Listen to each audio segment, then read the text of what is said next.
Today we'll be taking a look at the second version of the Kohler Kingston Waterguard toilet that's been around since around 1985 and was made up until 1996. So like I mentioned, this is the second version of the Waterguard Kingston, which is a 3.5 gallon toilet. And this might easily be my favorite Kohler toilet of all time. But why? Let's take a look at it. The overall design of this toilet is pretty simplistic, but then again it's a wall-mounted bowl, so I didn't really expect much from the design. The trapway opening is pretty interesting. It's another arch shape, but it's a lot wider than most. And right there is the siphon jet. Let's have a look at a flush.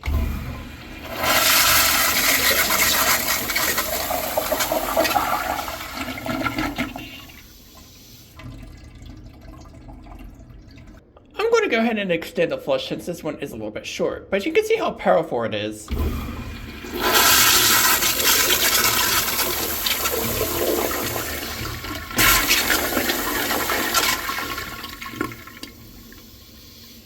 I guess that's a little better. If you ignore the slight short flush of this particular one, the flush is amazing. It has to be one of the best flushes I've ever seen of a wall-mounted toilet.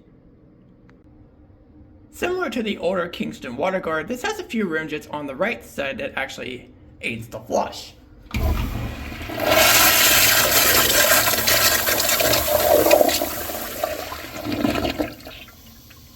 It definitely makes the flush very exciting.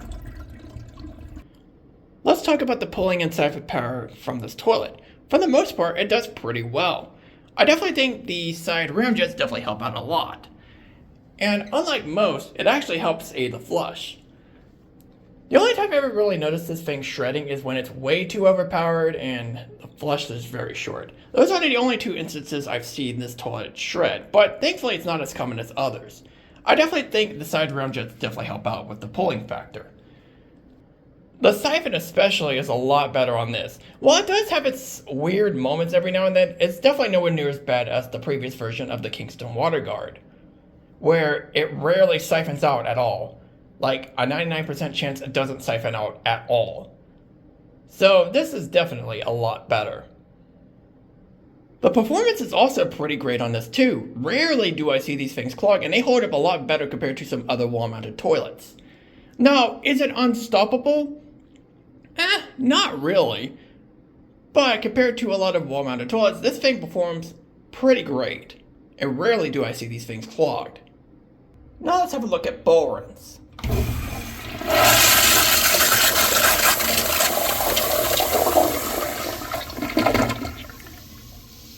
I gotta say, it's pretty good. The rim isn't that deep, so it rarely gathers stains, and it covers the areas pretty well. Would I say it's perfect? No, but it's pretty good. Here's another angle.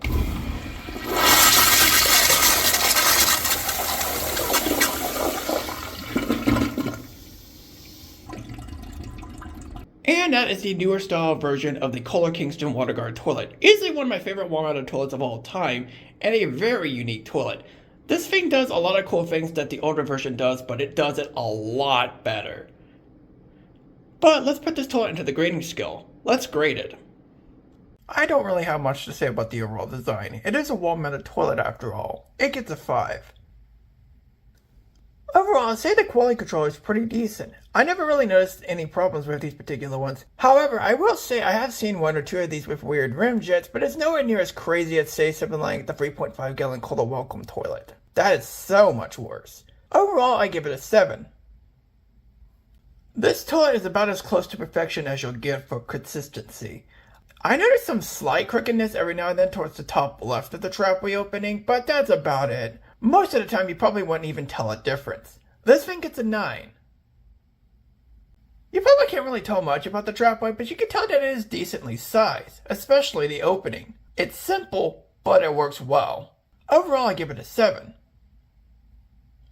I don't think you'll ever see a flush like this ever again. The flush is amazing. The few rim jets to the right side of this toilet help aid the flush and also keep the swirliness going as well.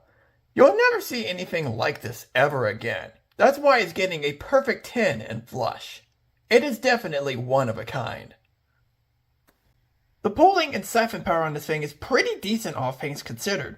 I definitely think the right set of rim jets on the side help aid the flush a lot better, because it generally helps pull things down to the drapway opening, compared to some other toilets. The only times I ever really see the shred, which is thankfully super rare, is when either the flush is short, the siphon gets a little bit choppy towards the end, thankfully not as bad as the previous generation of Kingston Waterguard, or when the toilet is way too overpowered and the swirl pretty much overtakes the flush. I definitely do think that the right side rim jets definitely help avoid that disaster a little bit, but it isn't always perfect. Overall, this thing pulls consistently well, and the siphon is definitely improved compared to the previous generation of Kingston Waterguard. I give it a 7. While the performance isn't unstoppable per se, the performance is about as close to unstoppable as you'll get for a wall-mounted toilet. The performance on these things are super great, and rarely will you ever see these clogged. You can easily see why this toilet holds its own compared to some other toilets, because this thing performs like a beast. It's not unstoppable per se, but it's about as close as you'll get. It gets a 9. The ball rinse, all things considered, is pretty good. I definitely think what helps is that it doesn't have a super deep rim like the 1.6 Kohler Kingston, and the right side rim jets definitely help out as well. While I definitely think this thing could have used a couple more rim jets for about as close as perfect ball rinse as it could get, I'd still say it's pretty good overall. I give it an 8. The survivability is almost impressive. These things can last a very good long time, and most of the ones I've seen still exist to this very day. It's impressive to see how well these things hold up overall. I give it a 9. Let's talk about the overall value of this toilet, and trust me, there's a lot to talk about. The Kingston Waterguard toilets are very experimental toilets. The older version definitely had some really cool ideas, but the execution ended up being more questionable than anything. Was it terrible per se? No, not at all, but it definitely had some notable flaws. The newer version, however, fixes most of these flaws and makes it probably one of the greatest toilets of all time, and easily one of my favorite wall-mounted toilets of all time, and not just Kohler toilets in general. This thing pulls things down pretty well with some aiding rim jets, the ball rinse is pretty good, the performance is great, the survivability is insane all things considered, and the flush is just amazing for a toilet like this. You will never see a toilet like this ever again, and the fact that most of these things are still out there to this very day is pretty telling to see why this is one of the greatest toilets of all time. This is about as close to perfection as you'll get for a wall-mounted toilet, and you'll never see a toilet like this ever again. Therefore, the value is a 9. The final score of the newer style Kohler Kingston Waterguard toilet is an 80 out of 100. Yeah, it's easy to see why this is one of my favorite wall-mounted toilets of all time. You can never get anything like this ever again. This thing has so many great ideas that were executed a lot better than its previous version, and it's easy to see why most of these are still in existence to this very day. You'll never get anything like this ever again. It's truly one of a kind, and one of the greatest of all time.